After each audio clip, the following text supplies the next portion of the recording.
سڵاو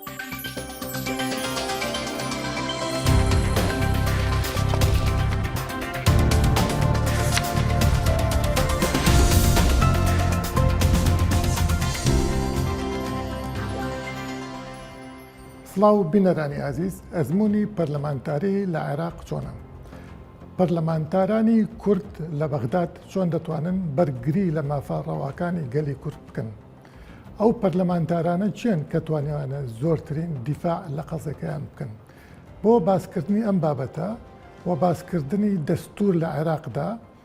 میوانداری زۆر بەڕێز مامۆستا شوان کەلاریمان کردوون. مامۆستا بەخێربیت. زۆر سوپاس. مامۆستا بەڕێزت لەم دەورەی پێشوە ئەندامی پەرلەمان بوویت و ئێستاش کاندیدی بۆ پەرلەمانتاری بۆ دەورەی داهاتوو. حەزەکەم پرسیارەکان هەر لە سەرتاوە بەم شێوەیە دەست پێ بکەم. پەرلەمانتارانی کورد لە عێراق دەوریان چییە بۆ کێشەی کورد بۆ قەزیی کورد؟ دەورێکی مرکزیە ئەتوانن دیفاع لەمە قەزیەکانیان بکەن؟ زۆر سوپاس. طبعاً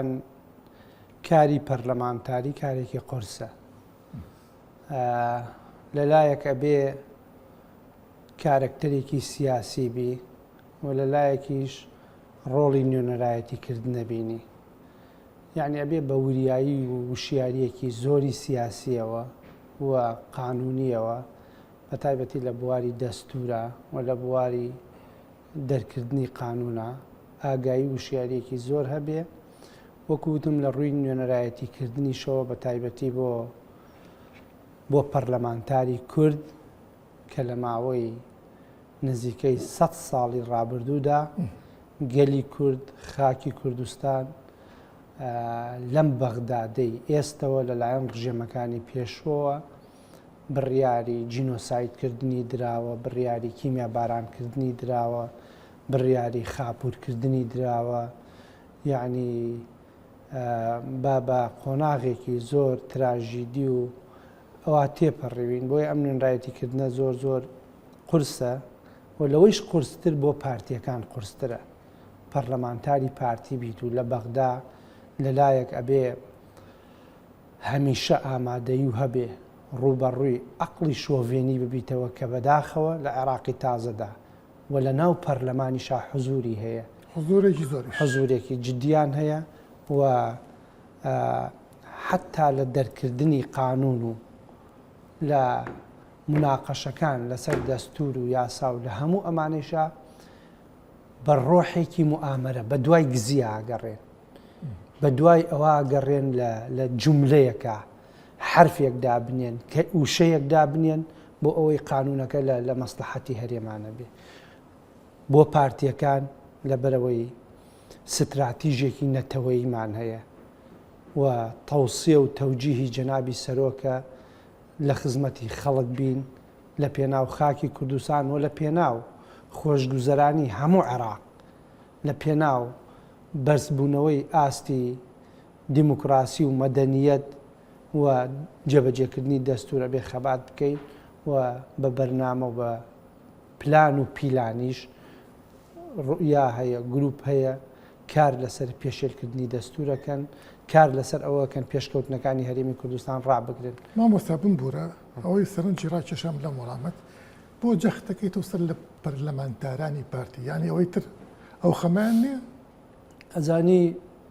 ئەمەوێ ڕازگۆیانە قسە بکەم و لە 4 ساڵی ڕابردووشا من هەستم پێکردووە بەداخەوە لە ئەنجامی ئەو تێڕوانینە هەڵەی نایارەکانی پارتی، ئەو حیزبانەی کە ئێمە لە هەرێمێکین بنەماکانی دیموکراسی تیا چەسپیوە و پارتی تایدا حزبێکی کاریگەر و بەهێزە و ململانەیەکی حزبی هەیە و ئەمە بەردەوامیشە بێ، چونکە هەرێمێکی نۆکوتم هەڵبژاردننی تایە بنەماکانی دیموکراسی چەسپی و حزبەکان لە هەڵبژاردنە منافەسەیەکەن. لەبەر بەهێزی پارتی لە هەرێمی کوردستان حزبەکانی ئێرە هەندێکیان هەندێک جار لە ئاستی پەرلەمانتار لە بەغدا زۆر جار بە دوای ئەوە ئاگەڕێن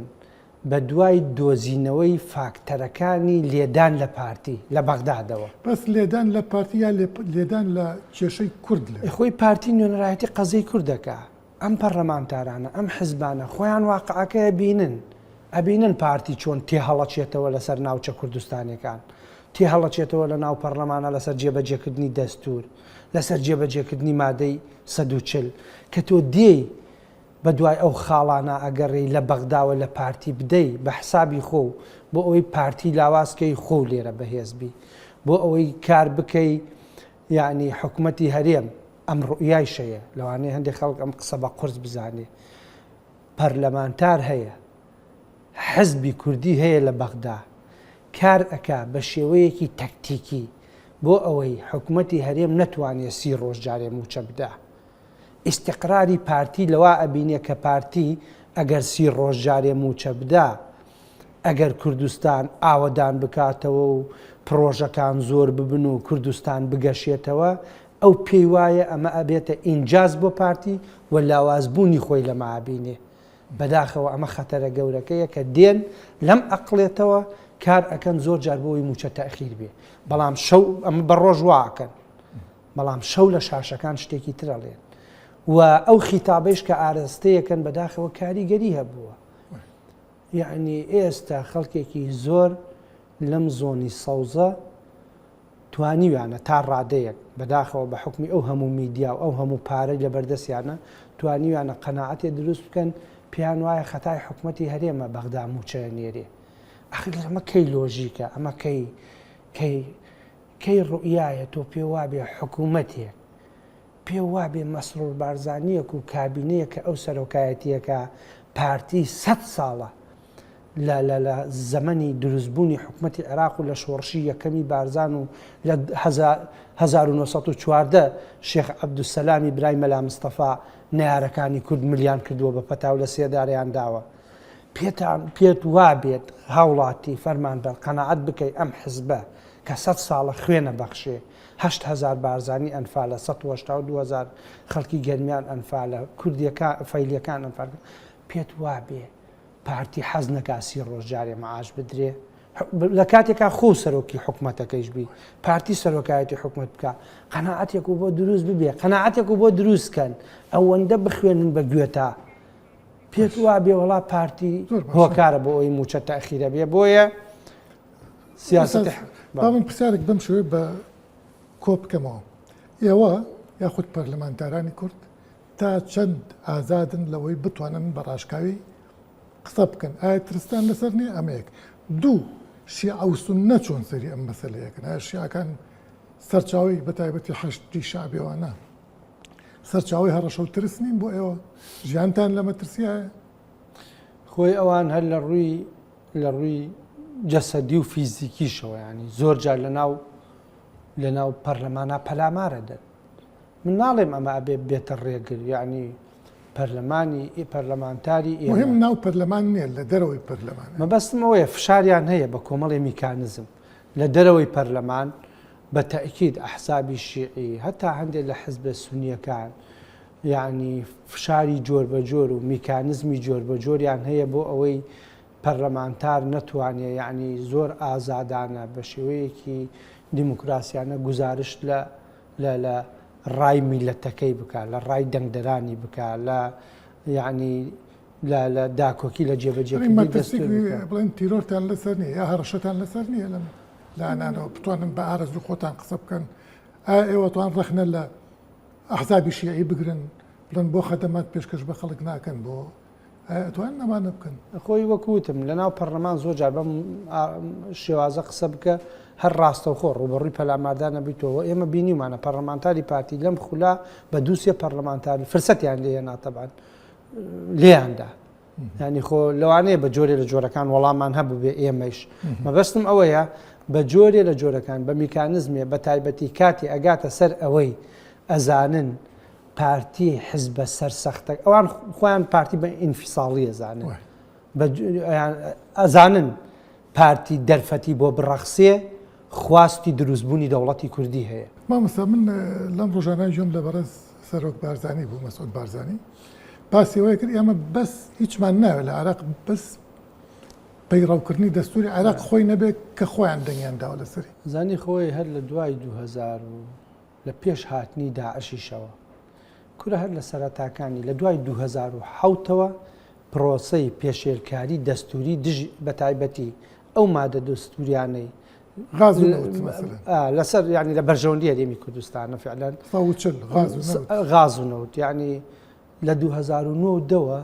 حکوومەتی هەرێم چەندین جار پرۆژە یاسای نەوت و غازی بردووە بۆ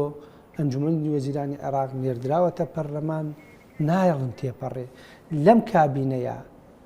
ئیتاری تەنسیقی تەحالوفی ئیدارەی دەولە بڕیاریاندا وەعدیاندا هاتە کارنامەی کابینەکەی محەممەد شیع سوودانی لە پەرلەمان دەنگمان بۆدا کە لە دوای 6 مانگ لە دەست بەکاربوونی سەرۆکی ئەنجومەنی وەزیران یاسای نەوت و غاز بنێرن بۆ پەرلەمان و تێیپەڕێنن ناینێرن بە گوێرەی مادەی 140 ئەبوایە لە تا سیویەکی دوانزەی 2007 دەستور جێبەجێ بکرایە دەستور جێبەجێ ڕێڕەوکردنی دەستور پیادەکردنی دەستور هەڵبەتەوە ئێوە شەگرێتەوە کو پەرلەمانتارانی پارتی و هەموو ئەوانەی لە بەغداد نوێنەرایەتی کوورد دەکەن چ پەرلەمانتار چ وەزیر و ئەوانی تر ئەوە ڕاست بەو شێوەیە بۆ وانیانی ئەزانی زەختی دەرەچیە بابەتیە خۆ تۆ لە ئاخیرا دەستور لایەنی تەنفیزیتایە جیهەتی تەنفیزی هەیە یعنی مەسەلەن هەم باسی مادەی 140مان کرد بەنەس لە دەستورە ئیتر دەستورە ئەمە دایکی هەموو قانونەکانە هەر دەوڵەتیە دەستوری پێشێل تیادا پێشێت کرا لیڤڵی مەدەنیەت و دیموکراسی و بەیانی بەرەو پاشەک شێڕوە و لە بەردەم هەڵوەشانەوەی شعبێ بە تایبەتی دەستوری عێراق لە دیباجەکەی هاتووە ئەڵێ یەک پارچەی پاراستنی عێراق پەیوەستە بە جێبەجێکردنی ئەم دەستورەوە ینی مادەی 140 میکانزمەکانی دیاری کردووە وەزعەکە هێور بکرێتەوە تعلیم ئاسەواری تعلیم نەمێنێ ئیحسا بکرێ ئیستیفتا بکرێ تا سیویەکی دوانزە بە تەحدید تاریخی تیا تەحدید کراوە تا سیویەکی دوانزەی 2007 جێبەجێ بکرێ مەسەلەکە ئەوەیە عێراق وەکو دەوڵات حکوومەت وەکو جیهەتی تەنفیزی خۆی پێشێلکاری دەستورەکە ینی پەرلەمان هەوڵی داوە ئێمە لە پەرلەمان باشتری قانون دەرەکەین ینی ئێستا قانونی موسسەی شوهەدا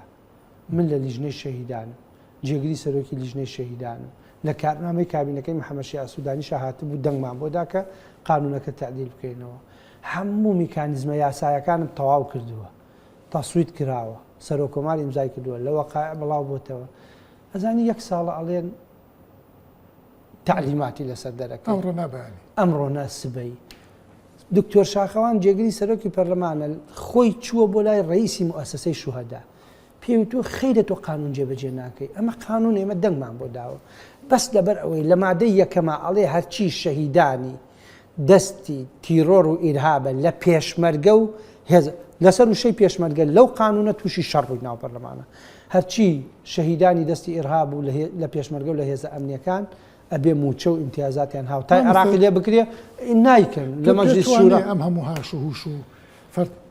دروستکردنی قەیرانە لەلایەن چ پەرلەمان چ وەزارەت چ هەمووی بۆ ئەوەی کە ئێوە باسی دەستور نەکەن نەتان پەژێتە سەر دەستور بۆ ئەوەی کە من تێی دەکەم پرسیارەکە زۆر مەحقوولە یعنی و مشکلەکە ئەوەیە هەدەفیشیان پێکاوە ئەزانی هەموو کوردیان لە بەغا مەشغوڵ کردووە بە موچەوە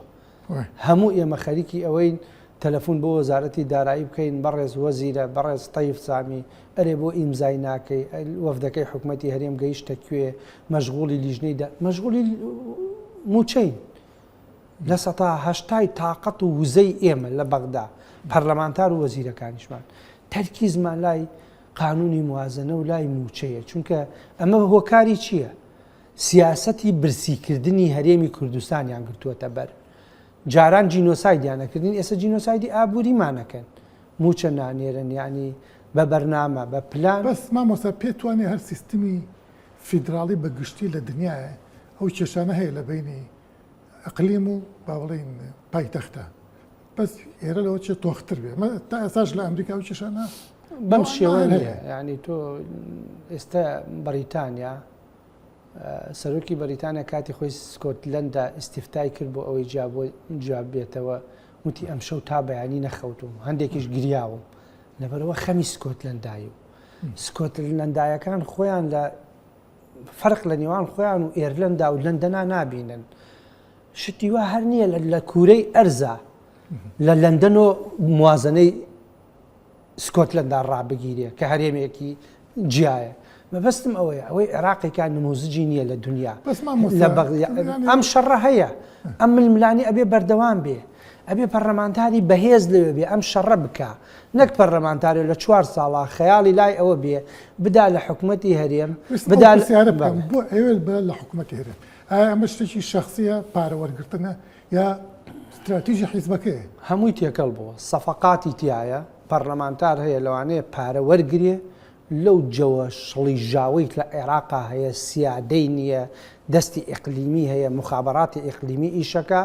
زۆر بە دووری مەزانە پەرلەمانتاری کورد هەبێ چوو بێتە ناو ئەمەوە تۆ گوێ لە پەرلەمانتار نەبوو ئەیوت لە کاتی لێدانی تەهرانە 12,000 درۆن لە کەناڵی ئەهد نویزی خەزعەلی وتی ئەسایبی ئەهلی حەق پەرلەمانتاری کورد ئەڵێ 12,000 درۆن لە هەرێمی کوردستانەوە بە شێوەیە لە شێوەکان لە هەولێرەوە نێردراوە بۆ تاران بۆ ئەوەی تارانی پێ بردومان بکرێ ئەمە ئیشە بۆ ئیسرائیل کراوە تۆسێت ئەم خوێنەکە بۆ ئێمەی دروستەکەن ئەخر شیعە و ئێران ئەمە ببینن ئەوە خیانەتە یا خوێن نا ئەو ئێوێ بەم شێوە بەغدا بخاتە ئەو پەڕی حاڵەتی وەستانەوە بەرامبەر هەرێمی کوردستان ئەمە بووە مناقەشەی ناو گروپی هەرسی لە حیزبەکەکەم بوو مامۆستا ئەمە کێشەکە چییە مشکلەکە ئەوەیە ئەمانە جەماوەرێکیان پەروەردە کردووە لەم زۆنی سەوزە کە بەم شێوە لە هەولێر بدا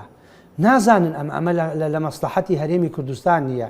ئەمە خەتەرێکی زۆر زۆر گەورەیە جەماوەرێکیان پەروەردە کردووە بەم شێوە لە هەرێمی کوردستان بدا بەم شێوە بەغداد هان بدا موچە ببڕێ بەغدا هان بدا دژی هەرێمی کوردستان بوەستێتەوە هەولێر لاواز بکە ئەم جەماوەرە لێرە دەنگی ئەدەنێ و مشکلەکە لە هەمووی کارە ساتن ئەم جەماوەرە هەیشە حزوری هەیە دوو جوێن بە پارتی بدە دوو جوێن هێرش بکە سەر حکوومەتی هەرێم لێرە کێرڤی جەماوەری بەرزەوێتەوە ئێستا تقریباً بەداخەوە لە شەقامی شیعی شەوایە یعنی مەقسەی ڕێز و زەرایە ئەڵێ من ناتوانم موچە زۆر بنێرم و مزایەدەم لەسەرەکەن و دەنگ ناهێ ینی بەدامەسا و دوژمنە حەقی خۆیەتی هۆی فعلەن ئەزانی کە سۆران ئەگەر نموزجێ بێنمەوە جەنابەت کێشەت هەیە لەگەڵ ئایلەیەکە ئەعتیادیە کێشەتان هەیە و ئەمە ژیانە ئەم کێشانەی تیا و تۆ ئەیناسی ئەو خانەوادەیە ناحەزی تۆن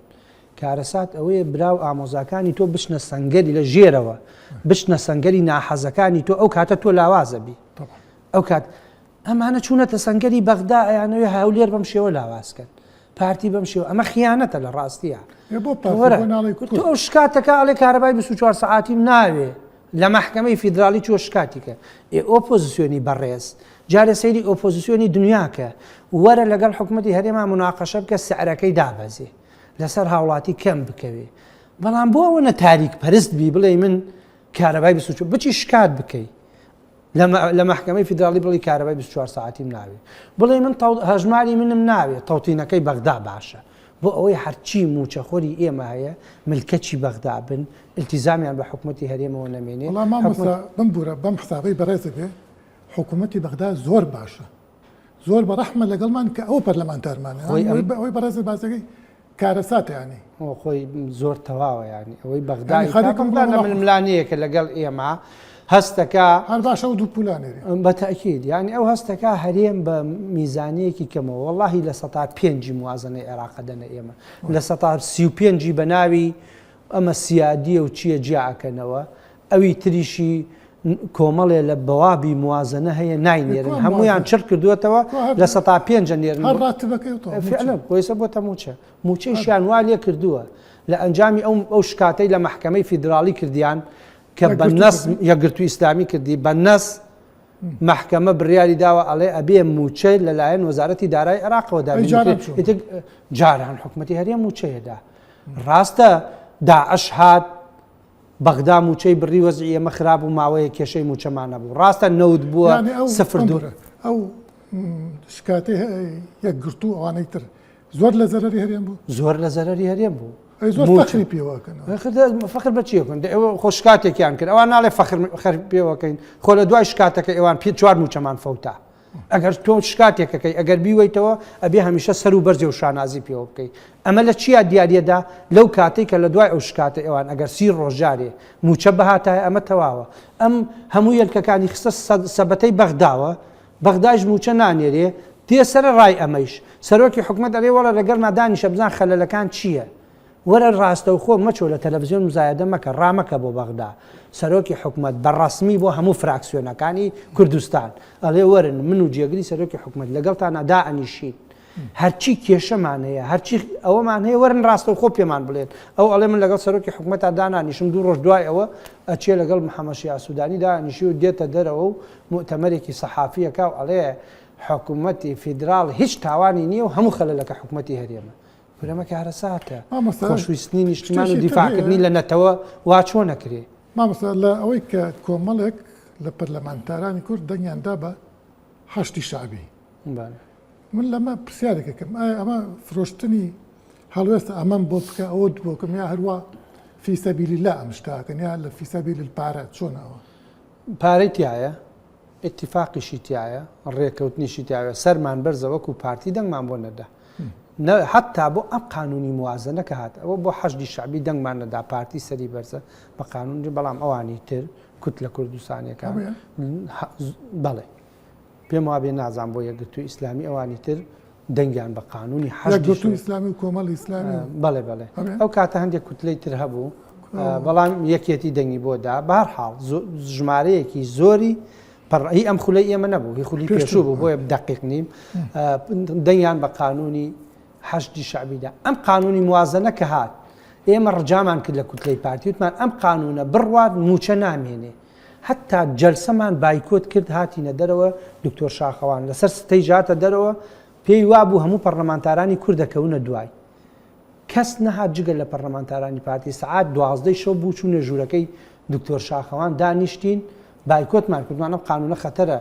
وریا بن مزایدەی گەڕانەوەی موچە نەتان خەڵەتێنێ بۆمبی تایە حتا لەگەڵ مەکتەبی سیاسی قسەمان کرد مەکتەبی سیاسی پێی وتن ئەوان ئەڵێن لە سەتا دەی موچە فراکسیۆنە کوردستانیەکان ئەڵێن لە سەتا دەی موچە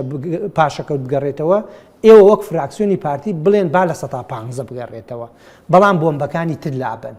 ئەمە بۆمبە ئەم قسەیان خستوتە دەمیان خسیانتە دەمی فراکسیۆنە کوردستانیەکان بۆی ئەم قانونی موازنە بڕۆ بایکۆتمان کرد هاتینە دەرەوە دوای نیو سعات لەبەر حرمەتی ئێمە و کوتلەی پارتی و بەقوترین کوتلێ نیو سعات جەلسەیان ڕاگرت دواتر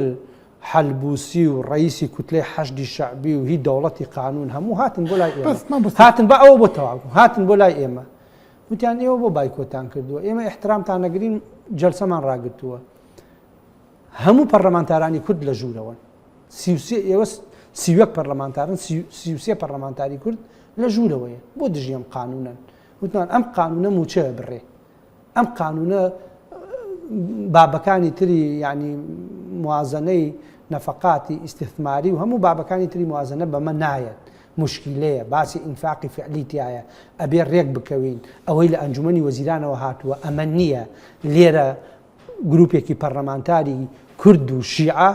لە ناو لیژنەی دارایی ئەو ڕێکەوتنەی کە کرابوو لە ئەنجومەنی وەزیرانەوە هاتبوو لێرە تێکیاندا بەندەکانیان گۆڕی ئیزافاتیان بۆ کرد بەوە کوردیان خەڵەتان وتیان لە سەتادەی موچە پاشەکەوتە گەڕێنینەوە هاوارمان کوتمان ئەگەر موچە نەمێنێ پاشەکەوتی چی قسەکە ئێمە دەچوو 4 موچە فەوتا ئەوەی ئێستا عێراق موچەی مانگی ئەمە ئاخر پرسیارمە دیقەتم داوە سونە کە دەیان هەزار کەسیان لێ کوژراوە لەم 20 ساڵە کەچی پشتی ئەو حکوومەتەشی یا گرنگش بە کورد لە کاتێکە کورد ئەو پەڕی باوشی بۆ گرتوونەتەوە ینی هۆی چی ئەم سونە چیەکەن پشتیشی ئاگرن دژی کورد دژی مافەکان زانی اینێک هەیە لەوێ لە ڕاستیان لە نقطەی هەستیارە شتێک هەیە کوردبوونی پێڵێن بەداخەوە عێراق نەیتوانێت بە تایبەتی لەم عێراقە تازە ئەبوایە وا نەبوایە ئێمە بۆچی ڕیفراندۆمان کرد دەستوریان پێشێل کرد بۆچی ئەم عێراقە تازەمان دروست کرد یعنی لەسەر بنەمای تەوافق و تەوازن و شەراکەت ئەگەر مەسەلە ئەوە بێ سونە و شیعە دەست بکەنەیەکە ئێمە ئەخنکێنن 63 پەرلەمانتار بەرامبەر 329 پەرلەمانتار چی پێکرێ هەرچی قانون هەیە ئەتوانن دەستوریش تعدیلکەنەوە لە مەسلحەتی خۆتان ئەگەر چی لە مەسلحەتی خۆیان ئەگەر چی هەندێک مادەی دەستوری هەیە ڕێگری لەوەیەکە بۆیە بەداخەوە کە گەیشتە هەندێ بابەتی استراتیژی مصلحەتی هەرێمی کوردستان بێ ناڵین هەموو سونە بەڵام بەشێکیش لە سونەکان بە تایبەتی ئەوانەی لەگەڵ لایەنە شیعەکانە ڕێکەوتنیانەیە هەروەکو چۆن حزبی کوردی و بەشێک لە کورد لەگەڵ لایەنە شیعەکان ڕێکەوتنیان کورد بکایتر گلەی لە چ بکەم خۆ مشکلەیە ینی بەشێکە لە خۆخۆری و لە مشکلەکانمان بەشێکی ئەوەیە. زۆر سپاس زۆر سپاس ماندومان کردی هەربژی بینەرانی بەڕێز بەم شێوەیە هاتیینە کۆتایی ئەم ئەڵلقەیە تا ئەڵلقەی داهاتوو میوانێکی تر خواتان لەگەڵ.